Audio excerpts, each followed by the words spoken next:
Today, Teresa and I speak with Rob Cook. Rob is a CPA and former financial advisor who left his job to join a startup trying to bring the next generation of financial planning software to market. Rob is also the host of the Contenders Wanted podcast, where he helps listeners solve their money problems. We're excited to have Rob here on Earrings Off to talk about financial success. Thank you so much for listening to this episode of Earrings Off. We want to invite you to subscribe, rate, and leave us a review. You can find us on Facebook at Earrings Off Podcast and on Instagram at The Earrings Off Podcast. Welcome to Earrings Off. I'm Lou. And I'm Teresa. Let's get started.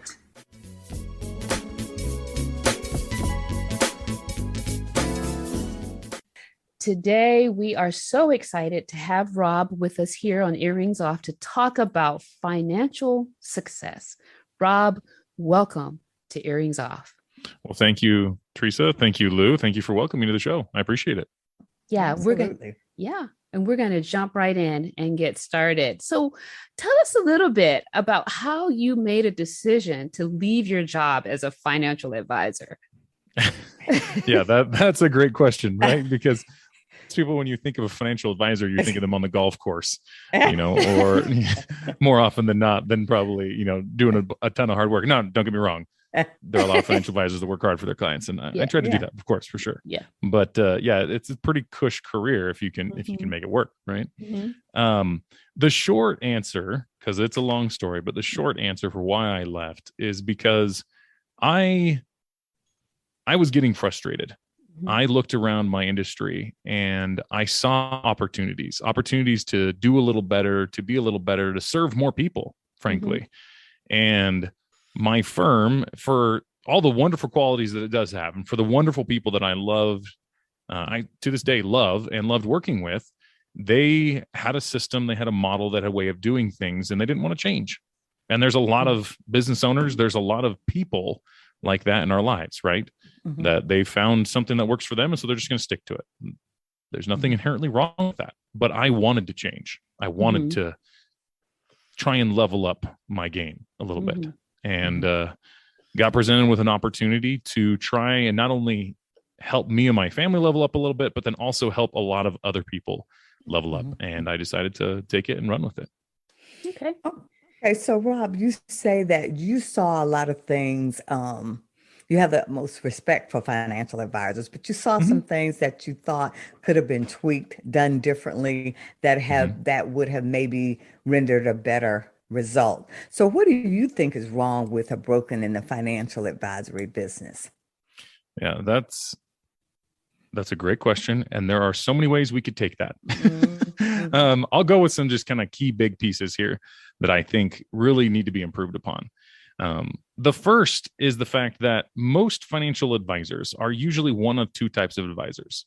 They either are an investment advisor, quote unquote investment advisor. We call them asset collectors in the industry. They want to take your money and manage it for you because they know it better than you do. Mm-hmm. So don't worry, you can trust me. Mm-hmm. Right. And now granted, there are cases where people are legitimately afraid and would like someone to help them, or they just want, peace of mind, have someone take it off their hands. That's okay. There's always going to be that case. But most of them charge too much money and do too little work for the fees that they actually get. In my personal opinion, most advisors charge about a 1%. That's kind of the industry average, 1% fee on $1 million. That's $10,000 a year. And my guess is your financial advisor does less than about 10 hours of work a year. Wow. So are you okay paying them $1,000 an hour to manage your money? If you are, great. Okay, that's fine. That's your choice. Mm-hmm. But in my personal opinion, that felt a little bit like robbery, because a lot of studies have shown at various universities and various financial institutions that using much more passive approaches and computer automation, you can actually get about 90+% of the way there in terms of, well-diversified portfolio to kind of, follow the typical portfolio theory guidelines. So clients can get themselves most of the way there. And then after an advisor's fees of 1%, it actually makes it so that they will actually outperform the advisor in the long run. So people think that they hire financial advisors because, oh, they know investments so much better than I do. They're going to make me so much more money. And the short answer is that's just not true. You hire a financial advisor because they help you make better financial decisions, not because they make you money. I got into the industry thinking that as a financial advisor, I would help families create wealth. I'd help families, create wealth. But I quickly realized that that's not what they do. At best, a financial advisor helps their clients preserve and protect their wealth. At worst, they're sucking it away from them slowly over time without them realizing it. Wow. And so I know that there's a lot of financial advisors who are very, very good. And they do try to help their clients and they do provide advice in lots of different areas, but so much of the way fees are charged, for example, 91% of all fees in the financial advisory industry are charged based on assets under management. AUM is the term that they use to describe, which means that 91% of all money created is based off of them managing some money because you don't know how to do it. And even if you don't, that's okay. You can go and figure it out and get yourself most of the way there if you want to. And if you don't want to, that's fine. But you should be expecting a heck of a lot more from your advisor than just managing your money. And so I honestly could not sell financial investment management to any of my prospects that I came across. Wow. Because I didn't believe in it. I thought, I could tell you in 20 minutes what to do with your portfolio and get you set up and get you good for the next probably a couple of years before we need to have another conversation again. Wow. Yeah. But you think that you need me to do this for you. And that's just a marketing ploy.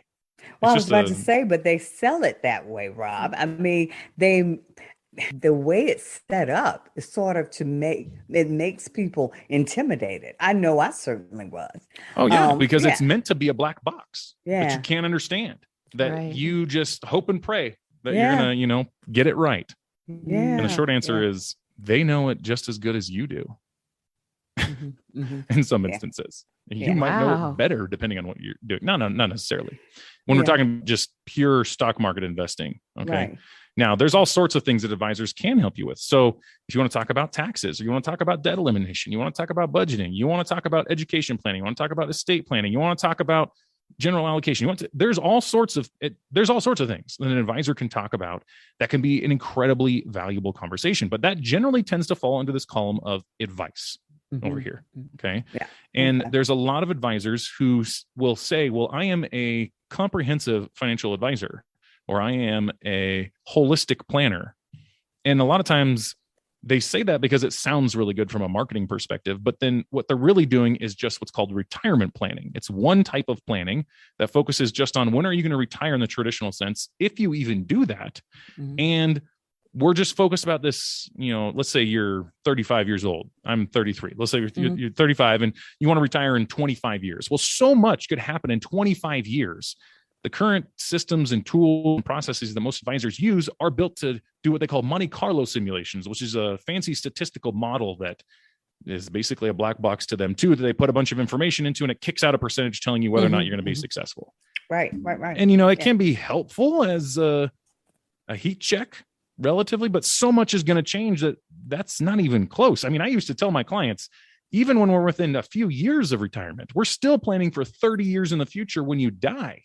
So at best, this is like, I don't know how many of your listeners might be a gun advocate, gun enthusiasts, but if any of them happen to be, it's like going out to the shooting range with everyone shooting a sniper rifle and you have a handgun and you're going to try and hit the target a mile out. Well, good luck. You might get it in the right direction, but you might not even be able to see the target. And so I wanted to provide advice. I wanted to base my practice and my relationship with my clients around advice, and my firm wouldn't let me. So, for example, I had an Apple employee come to me. He was worth $9 million, but it was all tied up in his 401k and his Apple stock options and some real estate that he had purchased. Just fine. I know all of those things. My family had been in real estate investors and entrepreneurs and various things, so it was totally fine. And I had some exposure in equity, and equity compensation was what you call it when you have stock options and things. And He wanted to hire me. He wanted to pay me $15,000 a year for my advice, which is a lot of money. And my firm said, well, no, what you have to do is you have to tell him that he has to sell his Apple stock so that you can have about $500,000 for you to manage, or you can charge him $5,000 for a one-time plan, and he can meet with you for just like, a couple of times over the course of the next few months. What? I thought that was ridiculous. Yeah. Man wanted to pay me $15,000 a year, which was the equivalent of him giving me $1.5 million or more to manage. Why would you not let me do that? So you ask, why did I leave the financial services industry? Yeah. Because I looked around and I thought there is a better way. Yeah, it's easy for a financial advisor to just collect money and sit there and make a few adjustments here and there on all of their client portfolios. Because by the way, just as a little peek behind the curtain, the wizard's curtain here for financial advisors, most of them use a planning software that enables them to do trading and adjustments on portfolios across all of their clients or most of their clients at once. So they're not even actually looking at your own individual investments one at a time, most of the time. Sometimes they do, and it depends, but most of them create a system, right, for efficiency purposes. Right. So therefore, they're not really doing that. Right. they're not trading your individual account. And so I wanted to do better. I wanted to give more.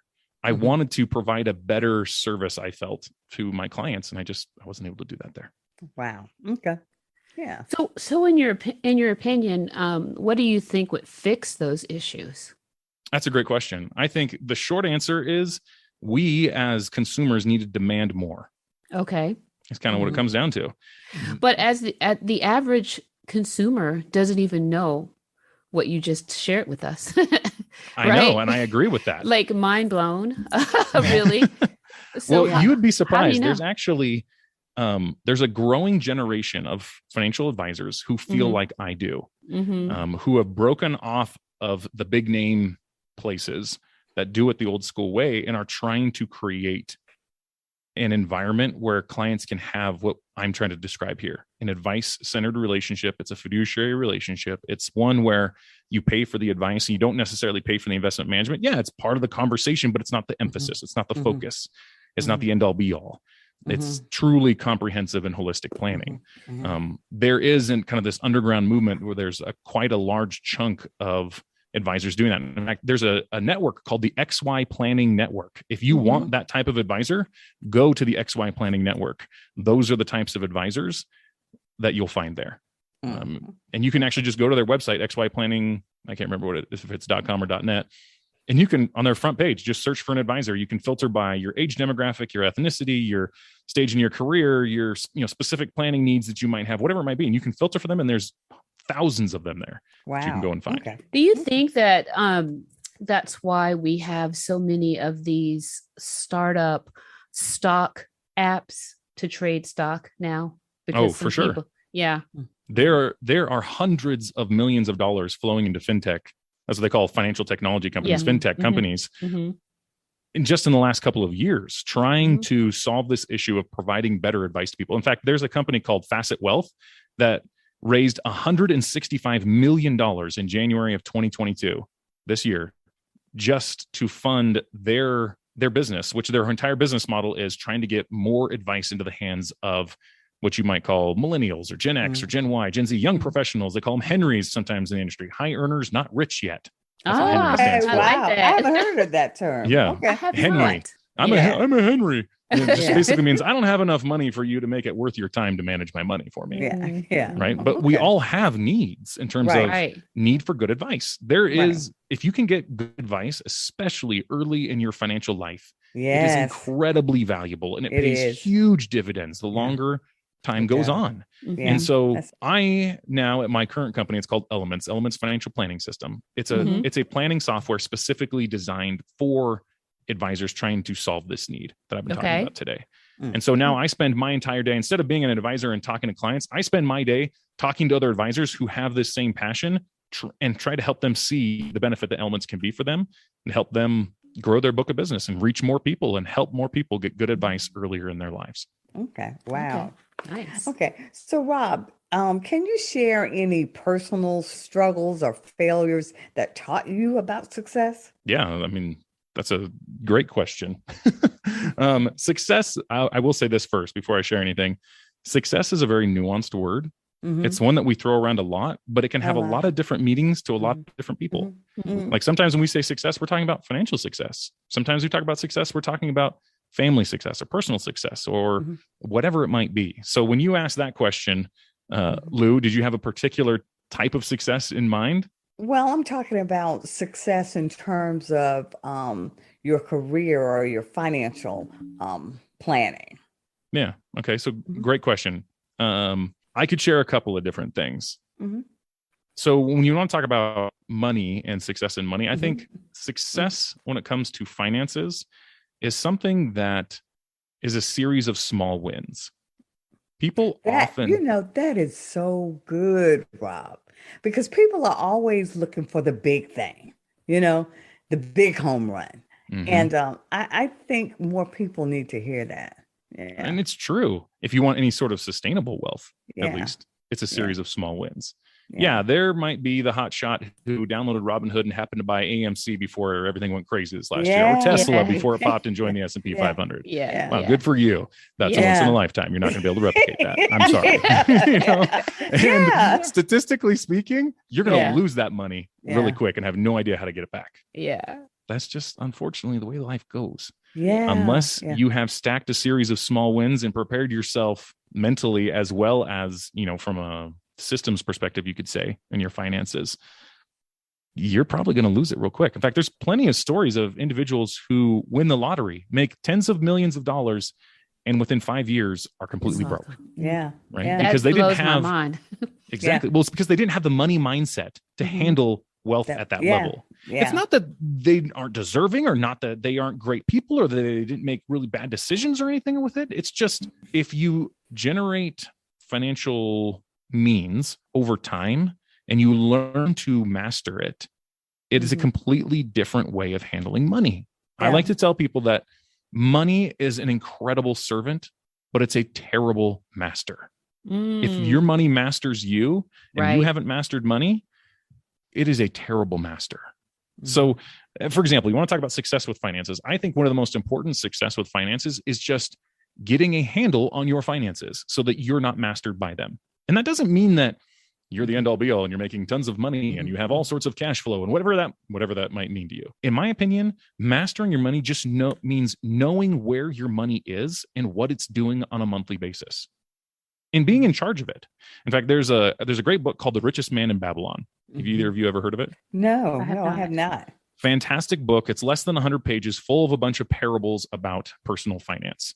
I'd recommend it to anyone. It's been around for years, and it's every principle taught is still true today. But one of the little stories is they talk about this trader, and this trader has a conversation with another trader where he explains that each penny to him is a little soldier in his financial army. And his job is to be the general of those soldiers, to keep them in line, to tell them what he wants them to do, and to have those soldiers multiply every year, right? Instead of just sending them all out and dying in quote unquote the battlefield of life, right? And so if you have mastered your money, your little soldiers aren't running around in the battlefields all just dying. It's not unknown to you where they are on the battlefield of life. You're going to have to use your money, period. Some of us are blessed to be able to save more or to be able to, have more opportunities, maybe monetarily in certain ways. And that's okay. But it all starts with being able to master it. So, for example, one of the basic things we can do to master it is just knowing what's going on in your finances and feeling like you have control over them in terms of where you're spending and how you're spending your money on a monthly basis. This was something that when I first got married to my wife, was kind of difficult for us to do because she and I came from very different money backgrounds. I'm a CPA and a certified financial planner. I am OCD when it comes to my money, probably too much. At least my wife would agree. Like I want to know where every penny's going. I used mint.com, had it all dialed in. I know exactly what was going on. I didn't make a ton of money in college, but even not making a lot of money, I had $10,000 in the bank account when I married my wife. I felt like that was a huge victory. Right? My wife, just because of the way her life was gone and the way her parents had interacted with her in various things, she hadn't really had to worry about it. It's not like they were super well off. They had never had her worry about it too much. And so she didn't have a system in place when we first got married. And so one of the first things we had to try and figure out was, all right, well, how are we going to manage our money? What is a system that she and I can both use that works for both of us, that solves both of our needs for our finance? Because my wife needs flexibility. She needs to be able to have some freedom when it comes to finances. Me, I want to know what's going on every penny. And so it's like, okay, well, we need to find a happy medium then and find a system that enables me to feel like I know what's going on, and that gives her the freedom and flexibility to be able to go and spend something, spend a little money on something. And she knows I'm not going to think about it or worry about it. Right. Or not have, she doesn't have to ask for permission. She doesn't have to, but you know what I'm trying to say here in terms of like, yeah, sure. There's always that dynamic to some extent in any couple relationship. Of course. Right. Yeah. And so I wish I could tell you that we figured that out within a month of us getting married, but that's not what happened. It took about 7 years. And it took us multiple iterations, trying multiple different systems until I finally found something that worked for us. And I don't think, once again, it's a series of little victories stacked on top of each other. I learned better my wife's money mindset, and I learned better how we can be as a couple by trying to figure out our finances. Was it pretty? No. There were some pretty tough months, and there was some tension sometimes, like in any relationship. Right. But certainly. we kept at it. And eventually we figured it out.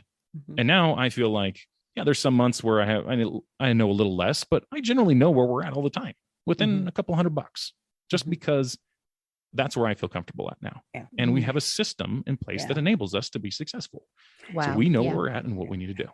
And see, Rob, I'm like that. I stay on top of all of that. And I think it was that, and I've shared this with Teresa and shared this before. My mom, after my dad died, was, she had 7 kids, 7 of us by herself, and worked as a school cook and did, catering on the side, that kind of thing. But she was so good with money management. And I learned that from her. And what I learned from her was it's not so much what you make, it's what you do with it and how you manage it. And I learned that just from seeing it firsthand from her in terms of how to manage money.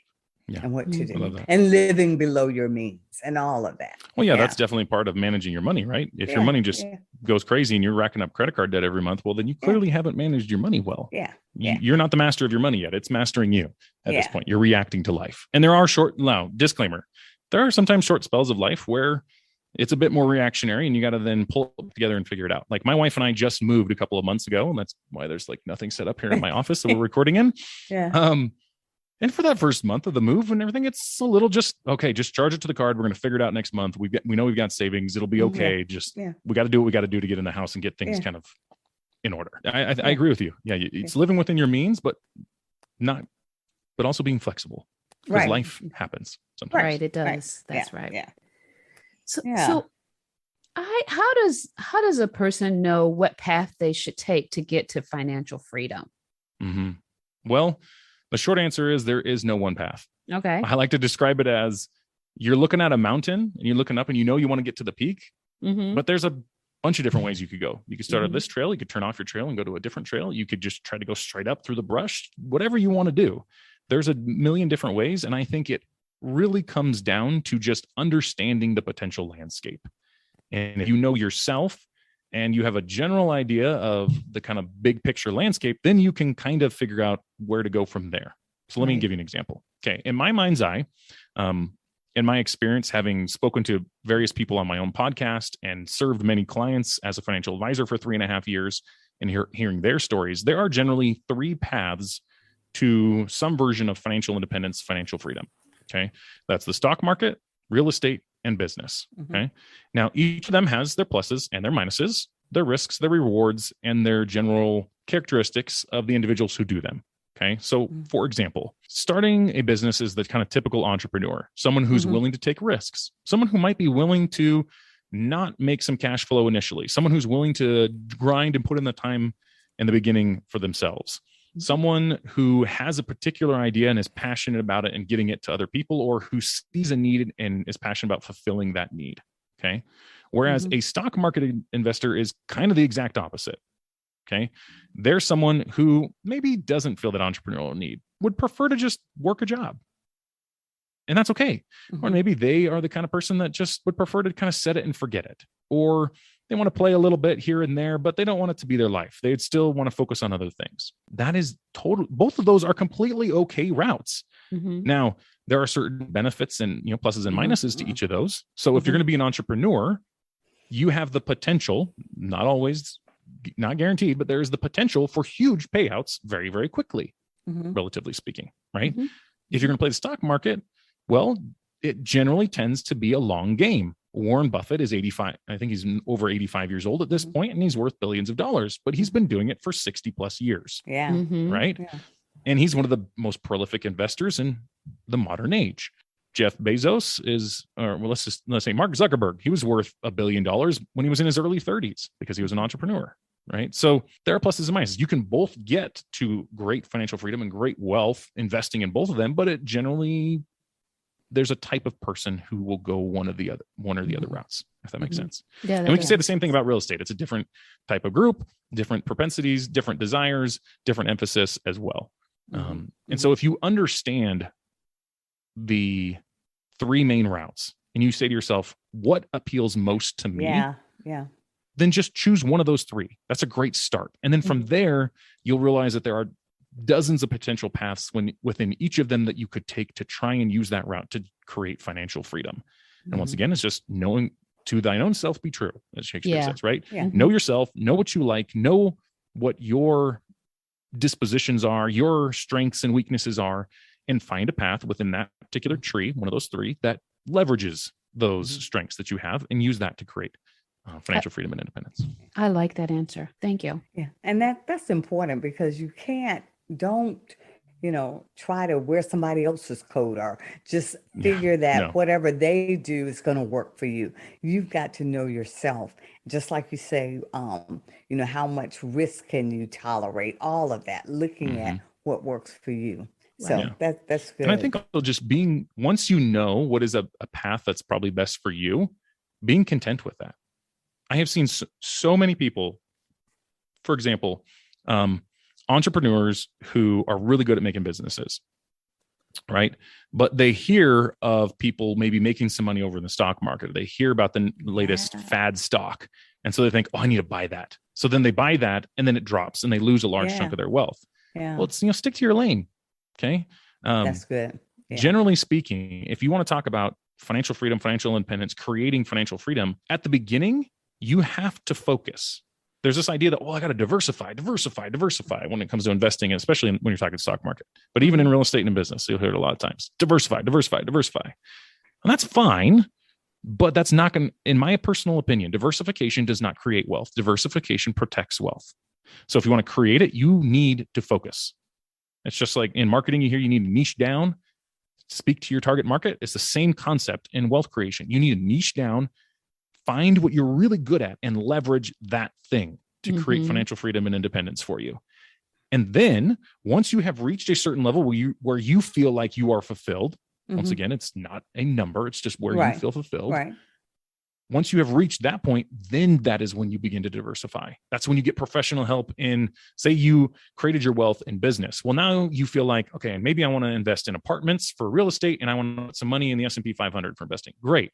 Okay. If you're the guy that's your thing is creating and growing businesses, find a good financial advisor in the XYPN network to help you invest efficiently and answer your questions as it pertains to all the complexity of the stock market stuff. And then find a syndicator who invests in real estate development, apartments in real estate, and invest through him or a few of them, whatever it might be. Right? Don't try and do it yourself. Find other professionals and other individuals that can help you then diversify into those other asset classes, but stick to your lane as it pertains to creating your wealth. So, Rob, tell us, what does real success? And we talked about what that word means, but what does real success look like to you? Well, for me personally, no success that I could ever achieve financially, professionally, personally would mean anything for me personally if I failed at home and I failed in my own spiritual life. For me, the two cornerstones of my life are my faith in my God and my love for my family. And if at the end of the day, if I'm worth hundreds of millions and I have no relationship with my wife and my children, what was it all for? Right. If to borrow a biblical phrase, what profiteth it a man if he gain the whole world and lose his soul? Yeah. Yeah. That's right. So for me, real success is making sure that those things first and foremost are taken care of. Like we're recording this at night, but I've already spent time before this just to make sure that I kept good balance with my little girl and with my wife, helping with some projects and talking with them and being with them, because I knew I was going to have a little less time tonight with them. Right. And that's on purpose. Because even if reaching what I want in terms of professional or financial success takes longer than anticipated because I have to give more time to those other more important things, I'm okay with that. Yeah. My legacy will not live on in dollars and cents, but in the memories and experiences that I give my family and others around me. And so I would rather ensure that those things happen versus working 20-hour days like Elon Musk to grow a business. That's his choice, and that's okay. That's his own choice. But for me, these other things are more important. And so I would never do that. Yeah. Well, I tell you, thank you so much. I dropped the mic with that, but I need this mic for the podcast, Rob, so I can't do that. That was a great answer. I love that But answer. it was an excellent answer. So, yeah. So, Rob, we've reached the last of the planned questions, but we'd like for you, if you would, just let our listeners know how they can follow you and find you. You mentioned your podcast. If you talk a little bit about that in closing, and any other words of wisdom or advice that you'd like to leave them with. Yeah. So, because my life is about not sacrificing those things that are most important in my life, I purposely make myself a little bit more difficult to get a hold of. I'm not going to be like a Gary Vee or a Russell Brunson or whoever out there like everywhere on the internet. That's just not me. I'm not going to do that. So I'm on LinkedIn. If you want to find me, you can find me there, Rob Cook, on LinkedIn, CFP and CPA. I do have a podcast, Contenders Wanted. It's both a podcast, and I actually still do a little bit of financial advising, but just pure advice through my podcast entity. But the podcast is called Contenders Wanted: Solving Your Money Problems Without Sacrificing What's Most Important in Life. Our first 2 seasons were generally just about success, but I'm narrowing in on even the money side of things in season 3 as we come out, just because before I wasn't able to, when I was a financial advisor, there was a lot of rules and regulations around what I could and couldn't do. But now that I'm no longer an advisor at this other firm, I can do whatever the heck I want. So I'm going to focus more on providing good advice. So on the podcast, I interview highly successful individuals and tease out their stories of when were those inflection points? What was it that made the biggest difference? What were the specific lessons and habits and tools, that mindset changes that for them led to the greatest impact later on, so that we can all apply those in our own journeys, so that we can create financial freedom, so that we can create financial independence, so whatever it is that you so desire, but not at the expense of all those other things that the world often is telling us that we have to sacrifice. Yeah. So you can come find the podcast on any of your podcast players. You can reach out to me personally if you'd like at rob@contenderswanted.com, or come and find me on LinkedIn. Awesome. Thank you for taking the time to speak with us today. Thank you so much, Rob. We appreciate it. Of course. It was a pleasure to be on your show, Teresa, Lou. Thank you so much.